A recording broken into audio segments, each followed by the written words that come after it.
जय Shri Krishna my YouTube family, welcome to my channel. में महाकाल की दीवानी आप सभी को भी महाकाल का दीवाना बनाने आई और आज मैं आप सभी के लिए लाई हूँ जब भगवान विष्णु ने लोक कल्याण के लिए किए चल।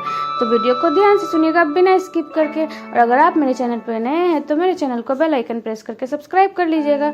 Okay everyone, let's start. Hindu धर्म में कहते हैं कि ब्रह्मा जी जन्म देने वाले, विष्णु पालने वाले और शिव वापस ले जाने वाले देवता है। भगवान विष्णु तो जगत के पालनहार है। वे सभी के दुख दूर कर उनको श्रेष्ठ जीवन का वरदान देते हैं। जीवन में किसी भी तरह का संकट हो या धरती पर किसी भी तरह का संकट खड़ा हो गया हो तो विष्णु ही उसका समाधान खोजकर उसे हल करते हैं। भगवान विष्णु ने ही नृसिंह अवतार लेकर एक ओर जहाँ अपने भक्त प्रहलाद को बचाया था, वहीं क्रूर हिरण्यकशिपु से प्रजा को मुक्ति दिलाई थी। उसी तरह वराह अवतार लेकर उन्होंने महाभयंकर हिरण्याक्ष का वध करके देव, मानव और अन्य सभी को भयमुक्त किया था। उन्होंने ही महाबली और मायावी राजा बलि से देवताओं की रक्षा की थी। इसी तरह श्री हरि विष्णु ने कुछ ऐसे कार्य किए थे जिनको जन कल्याण के लिए किया गया छल कहा गया। यदि वे ऐसा नहीं करते तो कई देवी और देवताओं की जान संकट में होती। तो आओ जानते हैं श्री हरि विष्णु द्वारा जनहित में किए गए 5 छल। भस्मासुर के साथ छल। भस्मासुर का नाम सुनकर सभी को उसकी कथा याद हो आई होगी। भस्मासुर के कारण भगवान शंकर की जान कष्ट संकट में आ गई थी। हालांकि भस्मासुर का नाम कुछ और था, लेकिन भस्म करने का वरदान प्राप्त करने के कारण उसका नाम भस्मासुर पड़ गया। भस्मासुर एक महापापी असुर था। उसने अपनी शक्ति बढ़ाने के लिए भगवान शंकर की घोर तपस्या की और उनसे अमर होने का वरदान मांगा, लेकिन भगवान शंकर ने कहा कि तुम कुछ और मांग लो। तब भस्मासुर ने वरदान मांगा कि मैं जिसके भी सिर पर हाथ रखूं वह भस्म हो जाए। भगवान शंकर ने कहा तथास्तु। भस्मासुर ने इस वरदान के मिलते ही कहा, भगवान क्यों ना इस वरदान की शक्ति को परख लिया जाए। तब वह स्वयं शिव जी के सिर पर हाथ रखने के लिए दौड़ा। शिव जी भी वहां से भागे और विष्णु जी के शरण में छुप गए। तब विष्णु जी ने एक सुंदर स्त्री का रूप धारण कर भस्मासुर को आकर्षित किया। भस्मासुर शिव को भूलकर उस सुंदर स्त्री के मोह पास में बंध गया। मोहिनी स्त्री रूपी विष्णु ने भस्मासुर को खुद के साथ नृत्य करने के लिए प्रेरित किया। भस्मासुर तुरंत ही मान गया। नृत्य करते समय भस्मासुर मोहिनी की ही तरह नृत्य करने लगा और उचित मौका देखकर विष्णु जी ने अपने सिर पर हाथ रखा। शक्ति और काम के नशे में चूर भस्मासुर ने जिसकी नकल की और भस्मासुर अपने ही प्राप्त वरदान से भस्म हो गया। यहाँ छुपे थे शिव। भस्मासुर से बचने के लिए भगवान शंकर वहां से भाग गए। उनके पीछे भस्मासुर भी भागने लगा। भागते भागते शिव जी एक पहाड़ी के पास रुके और फिर उन्होंने उस पहाड़ी में अपने त्रिशूल से एक गुफा बनाई और वे फिर उसी गुफा में छिप गए। बाद में विष्णु जी ने आकर उनकी जान बचाई। माना जाता है कि वह गुफा जम्मू से 150 किलोमीटर दूर त्रिकुटा की पहाड़ियों पर है। इन खूबसूरत पहाड़ियों को देखने से ही मन शांत हो जाता है। इस गुफा में हर दिन सैकड़ों की तादाद में शिव भक्त शिव की आराधना करते हैं। वृंदा के साथ छल। श्रीमद् देवी भागवत पुराण अनुसार जलंधर असुर शिव का अंश था, लेकिन उसे इसका पता नहीं था। जलंधर बहुत ही शक्तिशाली असुर था। इंद्र को पराजित कर जलंधर तीनों लोकों का स्वामी बन बैठा था। यमराज भी उससे डरते थे। श्रीमद् देवी भागवत पुराण अनुसार एक बार भगवान शिव ने अपना तेज समुद्र में फेंक दिया तथा इससे जलंधर उत्पन्न हुआ। माना जाता है कि जलंधर में अपार शक्ति थी और उसकी शक्ति का कारण थी उसकी पत्नी वृंदा। वृंदा के पतिव्रत धर्म के कारण सभी देवी देवता मिलकर भी जलंधर को पराजित नहीं कर पा रहे थे। जलंधर को इससे अपने शक्तिशाली होने का अभिमान हो गया और वह वृंदा के पतिव्रत धर्म की अवहेलना करके देवताओं के विरुद्ध कार्य कर उनकी स्त्रियों को सताने लगा। जलंधर को मालूम था कि ब्रह्मांड में सबसे शक्तिशाली कोई है तो वह है देवों के देव महादेव। जलंधर ने खुद को सर्वशक्तिमान रूप में स्थापित करने के लिए क्रम से पहले इंद्र को परास्त किया और त्रिलोकाधिपति बन गया। इसके बाद उसने विष्णु लोक पर आक्रमण किया। जलंधर ने विष्णु को परास्त कर देवी लक्ष्मी को विष्णु से छीन लेने की योजना बनाई। इसके चलते उसने बैकुंठ पर आक्रमण कर दिया, लेकिन देवी लक्ष्मी ने जलंधर से कहा कि हम दोनों ही जल से उत्पन्न हुए हैं, इसलिए हम भाई बहन हैं। देवी लक्ष्मी की बातों से जलंधर प्रभावित हुआ और लक्ष्मी को बहन मानकर बैकुंठ से चला गया। इसके बाद उसने कैलाश पर आक्रमण करने की योजना बनाई और अपने सभी असुरों को इकट्ठा किया और कैलाश जाकर देवी पार्वती को पत्नी बनाने के लिए प्रयास करने लगा। इससे देवी पार्वती क्रोधित हो गई और तब महादेव को जलंधर से युद्ध करना पड़ा। लेकिन वृंदा के सतीत्व के कारण भगवान शिव का हर प्रहार जलंधर निष्फल कर देता था। अंत में देवताओं ने मिलकर योजना बनाई और भगवान विष्णु जलंधर का वेश धारण कर करके वृंदा के पास पहुंच गए। वृंदा भगवान विष्णु को अपना पति जलंधर समझकर उनके साथ पत्नी के समान व्यवहार करने लगी।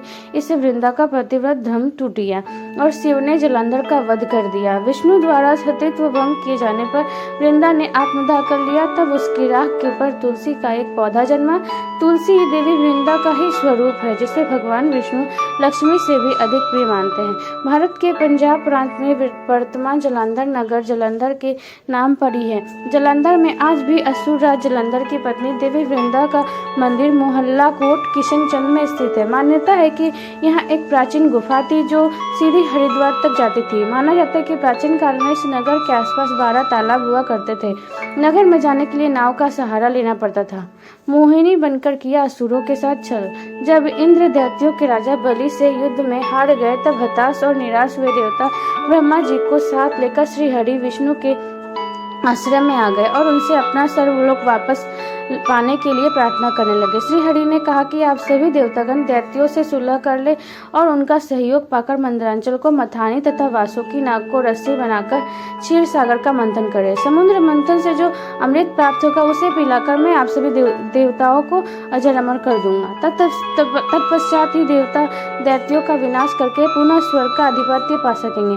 देवताओं के राजा इंद्र दैत्यों के राजा बलि के पास गए और उनके समक्ष समुद्र मंथन का प्रस्ताव रखा और अमृत की बात बताई। अमृत के लालच में आकर दैत्य ने देवताओं का साथ देने का वचन दिया। देवताओं और दैत्यों ने अपनी पूरी शक्ति लगाकर मंदरांचल पर्वत को उठाकर समुद्र तट पर लेकर जाने की चेष्टा की, लेकिन नहीं उठा पाए। तब श्री हरि ने उसे उठाकर समुद्र में रख दिया। मंदरांचल को मथानी एवं वासुकी नाग की रस्सी बनाकर समुद्र मंथन का शुभ कार्य आरंभ हुआ।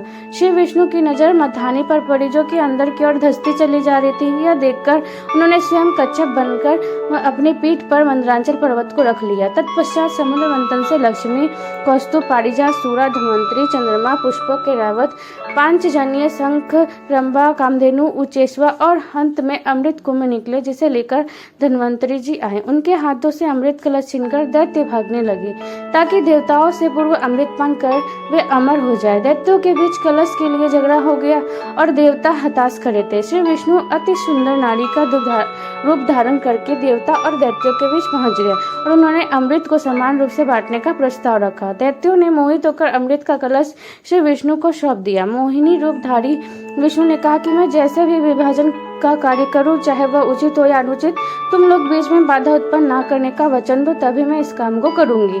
सभी ने मोहिनी रूपी भगवान की बात मान ली। देवता और दैत्य अलग अलग पंक्तियों में बैठ गए। मोहिनी रूप धारण करके विष्णु ने छल से सारा अमृत देवताओं को पिला दिया, लेकिन इससे दैत्यों में भारी आक्रोश फैल गया। असुर राज बलि के साथ छल। असुरों के राजा बलि की चर्चा पुराणों में बहुत होती है। वह अपार शक्तियों का स्वामी लेकिन धर्मात्मा था। दान पुण्य करने में वह कभी पीछे नहीं रहता था। उसकी सबसे बड़ी खामी यह थी कि उसे अपनी शक्तियों पर घमंड था और वह खुद को ईश्वर के समक्ष मानता था और वह देवताओं का घोर विरोधी था। कश्यप ऋषि की पत्नी दीति के 2 प्रमुख पुत्र हिरण्यकश्यप और हिरण्याक्ष थे। हिरण्यकश्यप के 4 पुत्र थे, अनहुल्लाद, हल्लाद, भक्त प्रहलाद और सनलाद। प्रहलाद के कुल में विरोचन के पुत्र राजा बलि का जन्म हुआ। राजा बलि का राज्य संपूर्ण दक्षिण भारत में था।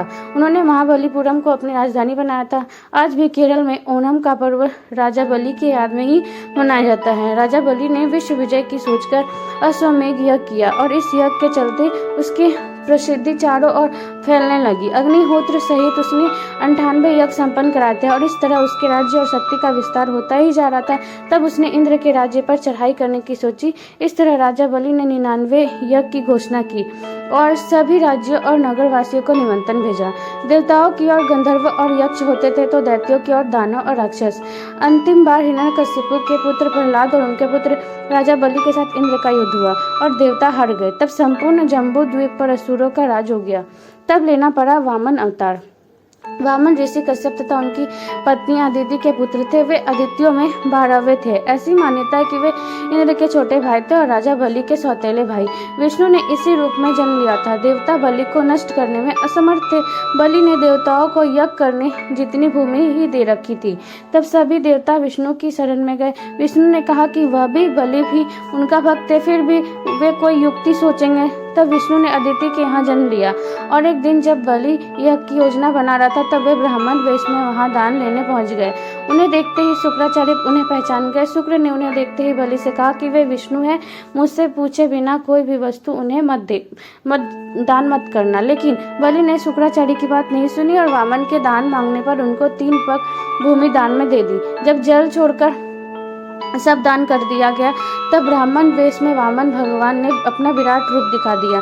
भगवान ने एक पग में भूमंडल नाप लिया, दूसरे में स्वर्ग और तीसरे के लिए बलि से पूछा कि तीसरा पग कहाँ रखूं। पूछने पर बलि ने मुस्कुराकर कहा, इसमें तो कमी आपके ही संसार बनाने की हुई, मैं क्या करूं भगवान, अब तो मेरा सिर ही बचा है। इस प्रकार विष्णु ने उसके सिर पर तीसरा पैर रख दिया।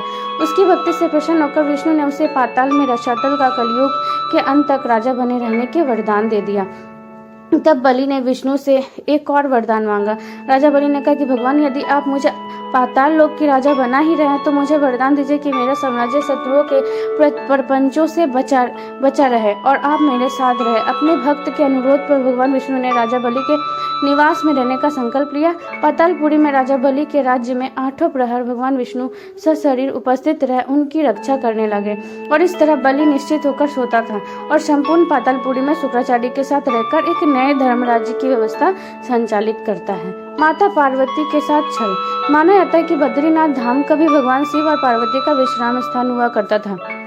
यहाँ भगवान शिव अपने परिवार के साथ रहते थे, लेकिन श्री हरि विष्णु को यह स्थान इतना अच्छा लगा कि उन्होंने इसे प्राप्त करने के लिए योजना बनाई।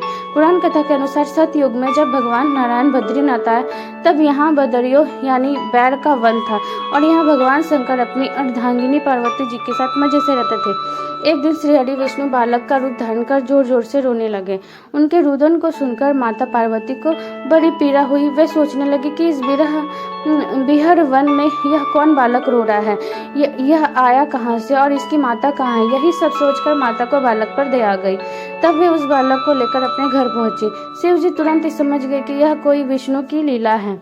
उन्होंने पार्वती से इस बालक के घर के बाहर छोड़ देने का आग्रह किया और कहा कि वह अपने आप ही कुछ देर रोकर चला जाएगा, लेकिन पार्वती माँ ने उनकी बात नहीं मानी और बालक को घर में ले जाकर चुप कराकर सुलाने लगी।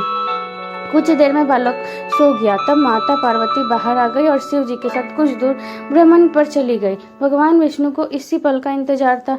उन्होंने उठकर घर का दरवाजा बंद कर दिया। भगवान शिव और पार्वती जब घर लौटे तो द्वार अंदर से बंद था। उन्होंने जब बालक से द्वार खोलने के लिए कहा तब अंदर से भगवान विष्णु ने कहा कि अब आप भूल जाइए भगवान, यह स्थान मुझे बहुत पसंद आ गया है, मुझे यहीं विश्राम करने दीजिए। अब आप यहाँ से केदारनाथ जाए।